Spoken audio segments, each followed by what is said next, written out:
एक कालखंड था, समय था,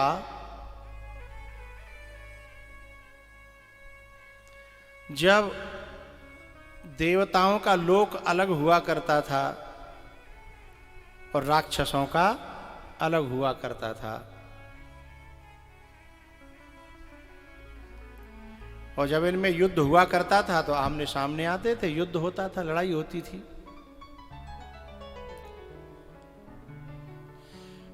फिर और समय आगे बढ़ा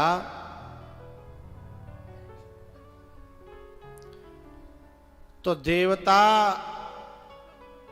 और दैत्य एक ही लोक में आने लगे। त्रेता युग से शुरुआत हुई है। सतयुग में दैत्य अलग रहते थे, देवता अलग रहते थे। फिर त्रेता युग आया तो दैत्य भी और देवता भी एक ही लोक में आ गए। यानी इस धरती पे ही रावण भी रहता था और राम भी। हाँ या ना तो बोलो करो भाई। अब लोक अलग अलग नहीं हुए, लेकिन फिर भी एक दूरी रहती थी, वो लंका में और वो अयोध्या में। ठीक है, तो कहूं तक गुजारो है जा, तो क्योंकि राक्षस अपने तरीकाते रह रहे हैं और देवता अपने तरीकाते रह रहे हैं। संत भक्त अपने तरीका से रह रहे, राक्षस अपने तरीका से रह रहे हैं। फिर त्रेता युग के बाद में आया द्वापर युग। फिर द्वापर युग में क्या हुआ कि एक ही खानदान में दोनों पैदा है गए, होने लगे। पहुंच गए आप लोग जहां मैं पहुंचाना चाहता हूं। कौरव है और पांडव। लेकिन फिर भी खैर थी, खानदान तो एक था लेकिन माँ बाप अलग अलग है। लेकिन ये द्वापर तक का सत्य है। लेकिन आज हालत ये है कि एक ही माँ बाप के राक्षस भी पैदा है रहे हैं और देवता भी पैदा है रहे हैं। एक ही बाप को, एक ही माँ को एक लड़का देवता है, संत है, सज्जन है, और बई माँ बाप को एक लड़का ऐसा है जाने पूरे गांव अधर उठा रखो है, पूरा घर अधर उठा रखो है, न बापे जी अंदर हो न माए जी अंदर हो। एक ही घर में नहीं,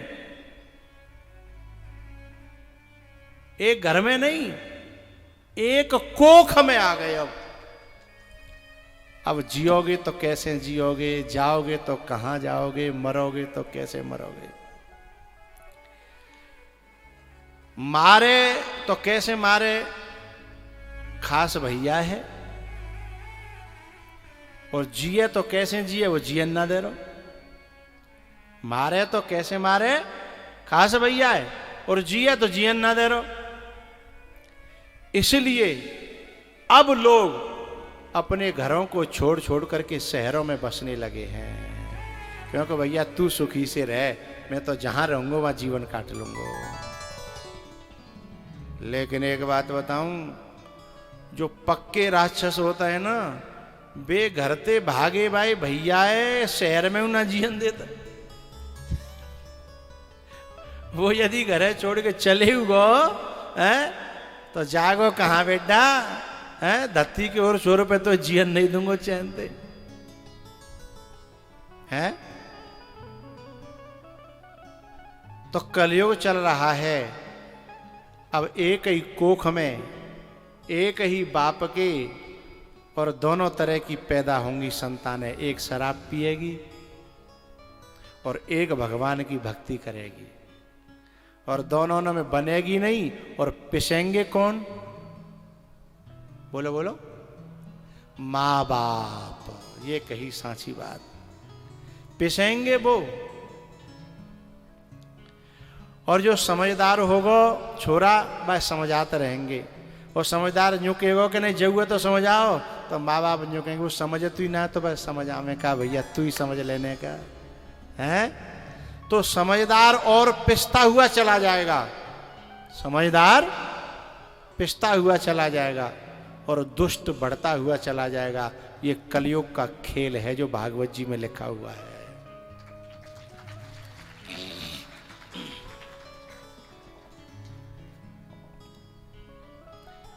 तो मैंने बात किस बात पे कही कि गोकर्ण और धुंधकारी एक ही घर में पैदा हुए। छोटा भाई जो गोकर्ण है वो महात्मा है, संत है और घर को छोड़ करके चला जाता है। रह गए माँ बाप। जब माँ बाप रह गए तो धुंधकारी को जरा और ज्यादा ने कि वो बढ़ेगा क्या, वो तो मैं अकेले यूं करता धरता। तो माँ को भीतर ही भीतर जो है परेशान करने लगा। लेकिन माँ की बेचारी की सबसे बड़ी आफत है कि बगल में कहे तो बुराई तो अपनी ही, छोरा तो घुट घुट के जीती रहती है, घुट घुट के मरती रहती है और खूब जानती है कि नालायक है, बुरा है, दुष्ट है। लेकिन बाहर कोई बात आवे तो यूं कहेगी ना है जी, ऐसा ना है जी, ऐसा ना है जी। वैसे ही दुनिया बुराई धर रही है, दुनिया जर रही है, फुक रही है, ताते कह रही है और आंखें ते देख रही है, बातें बड़ो नालायक कोई ना है। क्योंकि बेचारी माँ की तो दोनों तरफ से आगे कुआ और पीछे खाई और दोनों तरफ से आफते हैं। जबकि वो न तो रोटी दे रो, न चैन ते बोल लो, हैं, न कोई सेवा कर रो। लेकिन माँ बाप की आत्मा ऐसी होती है कि फिर भी माँ कहती है कोई बात ना है, का उतना सुधर जागो, का उतना ठीक है जागो। अब बुद्धि ना आई, बुद्धि आ जाएगी तो सब बढ़िया है जागो, है ना। आखिरकार मां मर जाती है ऐसा सोचते सोचते, लेकिन वो सुधरता नहीं है। धुंधकारी ने पहले अपनी मां के जेवर बेच दे, फिर कपड़ा बेच आयो और मां पे कछू नहीं रहो तो मां सोची कि अब मांगेगा मुंह पे और मुंह पे देवे को कछु हथुनाए तो कहूँ हाथ नहीं उठाए दे मेरे ऊपर, फिर मेरो का जीवो रह जाओ है। हाथ उठाए दो तो मां को तो मरे वो है ना। तो मां ने सोची कि मैं कहीं बाहर निकल जाऊं, लेकिन माँ बाप की दिक्कत है वो बाहर भी नहीं जा सकते। वे बहुए जी सोचते हैं कि जिन छोरे ने कोई जीवन नहीं देगा, जिन माँ बाप भगा दे, तो छोरा की सोचेगी माँ है कि जाए कोई टोके नहीं, जाए कोई बुरा भलो न कहे। दुखी होगी, रोएगी, मरती रहेगी, लेकिन तू भाई घर में जिएवी कि जा छोरा है कोई यूं नहीं कहे कि जाने माँ बाप भगा दे। तो धुंधकारी की माँ वहीं जी रही है बेचारी, परेशान है, लेकिन करे क्या। एक दिन वो पी करके आया और बोला कि जो कुछ है सो दे दे, मुझे पैसा चाहिए। माँ ने कहा बेटा पैसा कहाँ, तू सबे तो लेगो, सोने लेगो, चांदी लेगो, मेरे कपड़ा तक तेने बेच दे। बोले मुझे कुछ नहीं पता, मुझे चाहिए पैसा, खेत है बेच, घर है बेच। बेचारी मां रो पड़ी कि अब मैं जीना नहीं चाहती, अब मैं मरना चाहती हूं। और वो इतना नालायक रहो कि घर के बगल में एक कुआ है, तो बोले मरना चाहती है तो ले मर, और वहां ने कुआ में धक्का दे दो। बेचारी मां एक कपूत के चलते हुए अपनी जिंदगी को खो बैठी।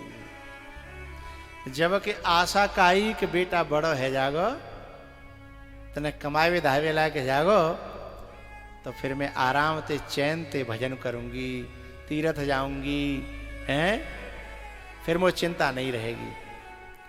लेकिन छोरा ने क्या किया, जीते जी मां को मार डाला।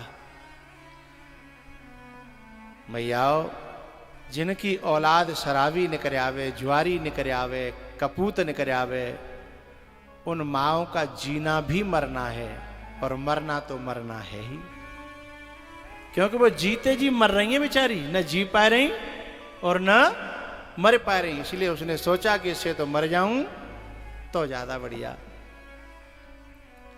कुआं में गिर के मर गई। अब एक दिन भ्रमण करते करते गोकर्ण जी महाराज घर पे आए, पिताजी को रोते हुए देखा, पिताजी के पांव छुए, पिताजी हिलकी भर के अपने बेटा से लिपट के रो पड़े। एक बात बताऊं, औलाद बड़े बड़े अहंकारियों की अकड़ निकाल देती है। औलाद बड़े बड़े अहंकारियों की ऐसी अकड़ निकालती है कि फिर वो कहीं मुंह दिखाने लायक नहीं रहते। इस धोखे में मत रहना भैया कि हम बुद्धिमान हैं, हम समझदार हैं, अपनी औलाद को ऐसा बनाएंगे, वैसा बनाएंगे, ऐसा करेंगे, वैसा करेंगे। नहीं, बड़ों की अकड़ निकाल देती है औलाद।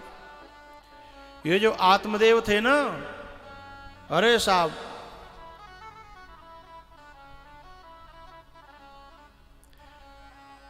इनके बारे में कहा जाता है कि बहुत बड़े धनी थे और समाज में इनकी बड़ी प्रतिष्ठा थी।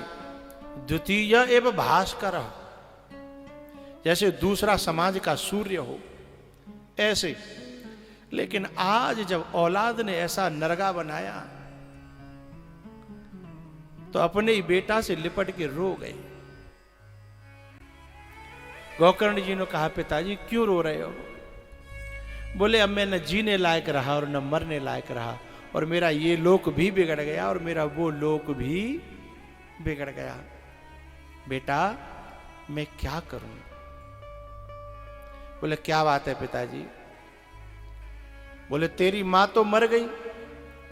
इस धुंधकारी के कुकर्मों को देख देख करके उसने अपने प्राणों को त्याग दिया।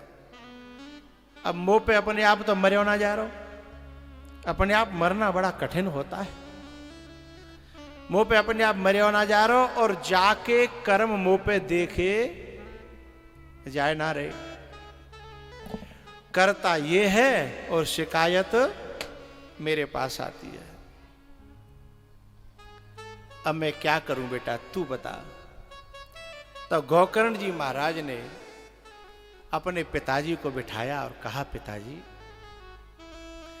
जब तुम्हें वो अपना बाप नहीं मानता तो तुम उसे अपना बेटा क्यों मानते हो?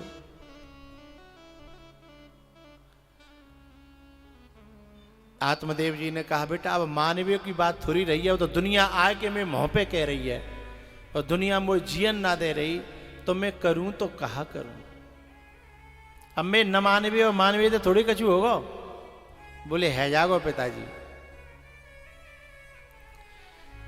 बोले, जिस देश में आपके संबंधों को याद दिलाने वाले लोग हों उस देश को छोड़ दो ना। जिस संबंधों से तुम्हें पीड़ा हो रही उन संबंधों को छोड़ दो। तो बोले, कहां जाऊं? अरे बोले, सारी धरती गोपाल की है, सारी धरती परमात्मा की है। और दांत नाए तब दूध दिए, दूध दियो और दांत दिए हैं तो अन्नऊ देगो। जान को देत अजान को देत जहान को देत वो तोहू को देगो। धरती का खत्म है गई का? अरे कहीं भी जाओ, भगवान को भजन करो, संतन की संगत करो। जब औलाद तुम्हारी नहीं रही तो तुम औलाद के पीछे क्यों पड़े हो? और ये सारा दुख पिताजी संबंध माने को है। दूसरे गांव में फलाने को छोरा बुरे काम कर रहा हो, तुम्हें कोई परेशानी? बोले नहीं। तो बोले, ऐसे ही जाए मान लो और छोड़ के चले जाओ और जाके कर्म अपने आप जा देख लेंगे। तुम अपना भगवान को भजन करो। अब तुम्हारी वैसे ही भजन की उम्र है। धर्मम भजस्व सततम त्यज लोक धर्मान सेवस्व साधु पुरुषान जहि काम तृष्णाम अन्यस्य दोष गुण चिंतन मासु मुक्त्वा सेवा कथा रसमहो नितराम पिबत्वम। बड़ा प्यारा उपदेश किया है गोकर्ण जी ने। कहा पिताजी धर्मम भजस्व सततम। बोले अब लोक धर्मान त्यज, इन सांसारिक संबंधों को त्याग दो। कि मैं काऊ को पापा, मैं काऊ की मम्मी, मैं काऊ को बेटा, इनमें उलझ उलझ के तो पूरा जीवन चलेगा, इनमें कछु ना धरो पिताजी। बोले तो अब सारे नाते भगवान से जोड़ लो। त्वमेव माता च पिता त्वमेव, त्वमेव बन्धु च सखा त्वमेव, त्वमेव विद्या द्रविणं त्वमेव, त्वमेव सर्वं मम देव देव, त्वमेव सर्वं मम देव देव। पिताजी त्यज लोक धर्मान। बोले फिर घरे छोड़ के करूं का? बोले सेवस्व साधु पुरुषान। अभी तो तुम्हारे हाथ पांव चल रहे हैं, आश्रम में जाओ, संतन की सेवा करो, भक्तन की सेवा करो, जहारा बुहारी करो, परमात्मा तुम्हारे सामने आके खड़ा हो जाएगा। तुम जिनके लिए मर रहे का हो, वे तुम्हारे कबू काम न आए हैं और न कबू आएंगे, लेकिन 4 कदम तुम परमात्मा की ओर झूठे को चल के देखो, सांचे को नहीं, झूठे को, वो तुम्हारे काम आने के लिए तैयार खड़ा है। एक बात बताऊं भैया, केवल ये गेरुआ कपड़ा पहरवे थे, इतनी सुविधा हो जाती है कि बिना मांगे रोटी मिल जाती है। ये भगवान की कृपा तो है। सांचे को हम भगवान की तरफ चल जाएं तब तो बात ही छोड़ो, लेकिन भगवान को बानो पहनवे मात्र ते भगवान इतनी व्यवस्था कर देते हो, न भूखो मरेगो, नंगो मरेगो, न उघारो मरेगो, न सर्दी में मरेगो, न गर्मी में मरेगो। इतना तो केवल बाकी नाम के बोलो बोलो कपड़ा पहरवे ते है, और कहीं यदि बाकी रंग में रंग जाए भीतर से, हैं बाकी रंग में भीतर से रंग जाए, फिर तो क्या वही का है।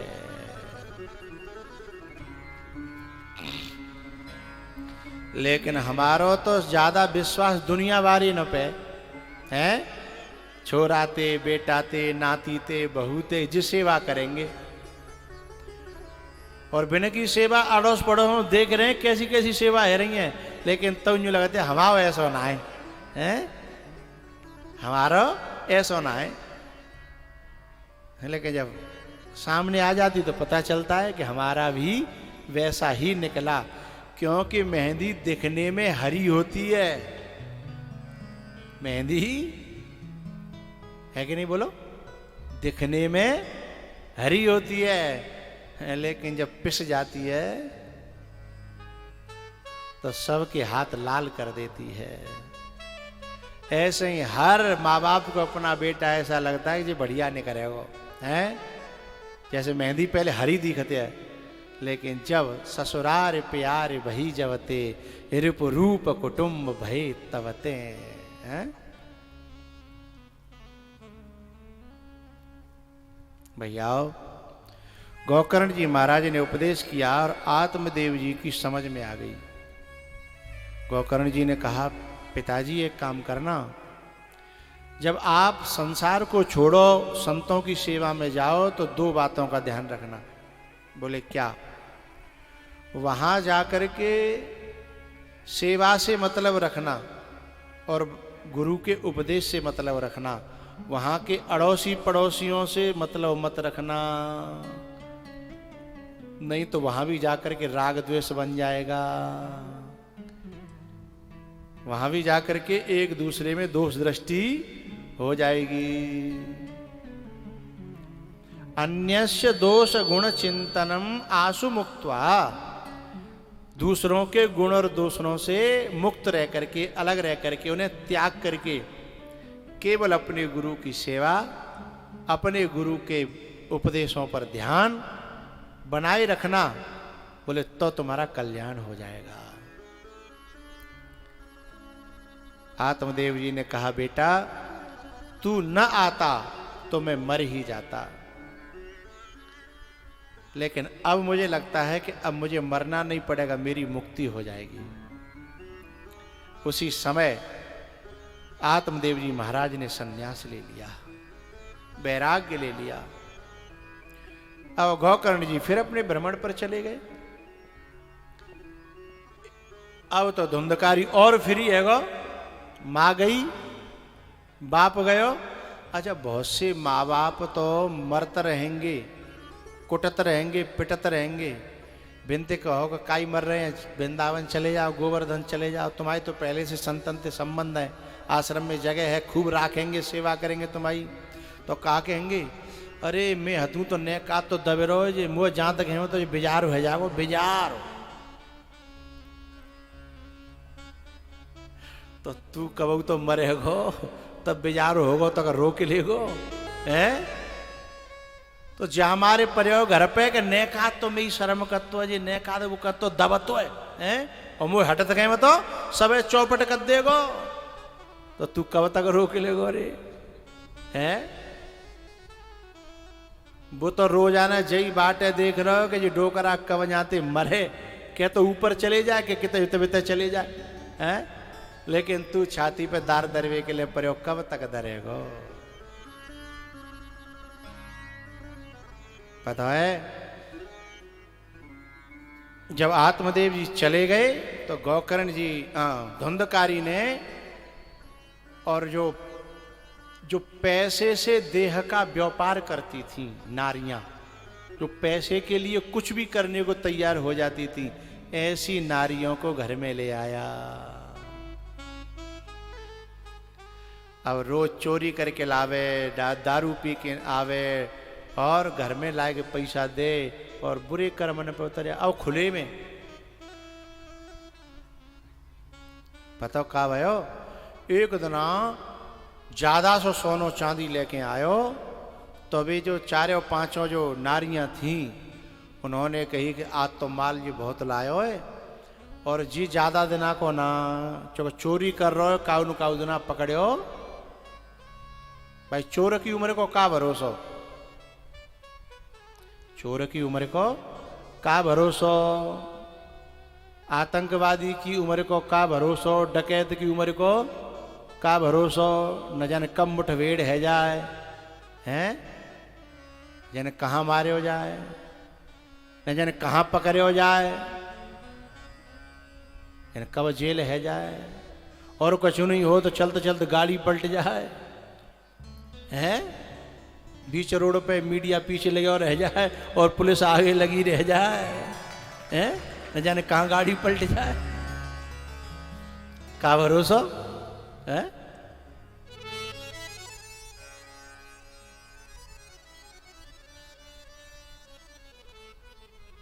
इसलिए उन पांचों नारियों ने प्लान किया कि इसको यहीं मार दो और माल बांट लेंगे, अपनी जिंदगी तो अच्छे से कटेगी, खुशी खुशी कटेगी।